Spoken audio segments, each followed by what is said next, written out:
I would like to say to all women 21 and over that the Pap smear is very important, just part of your routine health maintenance. If we continue on that every 3-year evaluation, everything's normal, that reassures us that what could be, a process that could be life-threatening down the line. In my experience, in my training, the patients that came in with advanced cervical cancer, usually they're ones who had not been screened. And that's, once you get into cervical cancer, that is a very serious process with, unfortunately, high mortality. And with this screening, we can prevent from getting to that point. Now, it is possible for a young lady with their first Pap smear to have an abnormality that may be cervical cancer. That is an extremely unlikely and rare event. It's usually someone who's unfortunately who's fallen through the cracks or just not adhered to the recommended screening. It's really important to me to be screened and have wellness exams regularly as a mother. I probably, like most military members, need to have them annually as opposed to once every 3 years or so, but I'm glad and grateful that the military requires us to be screened so frequently because it allows us to be accountable to not only ourselves but our families. And if something were to happen to me, I would want to have as much awareness, knowledge, and be given as much notice as possible to be able to try to take care of myself so that I'm there for my family.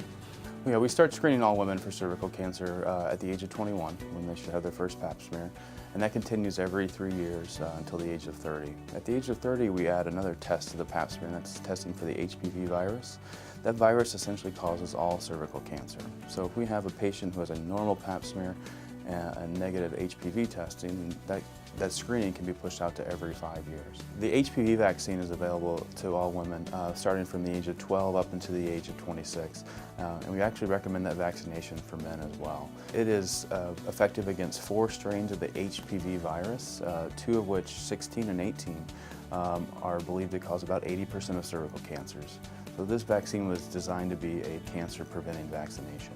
Cervical cancer is really a slowly developing process, so we frequently see abnormal Pap smears and abnormal cells, but going from that point to cancer can take quite some time. That allows us the opportunity to intervene with in-office procedures that can treat that and make it not an issue going forward in the future. And I value any testing or screening for cancer, period. It doesn't matter what type of cancer it is.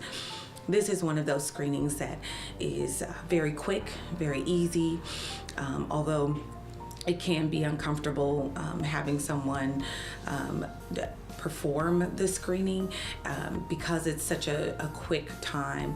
The risk and reward is it's definitely worth every moment of that little bit of uncomfortableness. We understand it's not a comfortable visit for a lady to have, definitely very necessary. I think what we do to help it be a little more tolerable and pleasant is that it starts with our front desk staff. We've got a really great team in the clinic, and from there our medical assistants and then our providers all understand that the benefit of it, I think, far outweighs that. The discomforts is if we find an abnormality, we can often intervene long before we'd need more radical procedures in the future.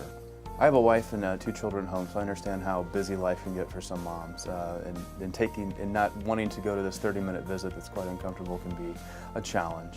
One service we have at the hospital that can help is the Teddy Watch, which they can watch your children from any of the visits up until noon. But by doing this process every 3 years, as long as everything is reassuring, allows us to have that peace of mind that nothing is abnormal.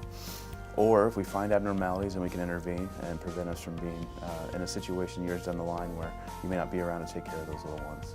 If you have an opportunity to take a Pap test, you definitely should. There's no reason not to, especially when we have the amenities right on base, and we have these great doctors right here at Blanchfield.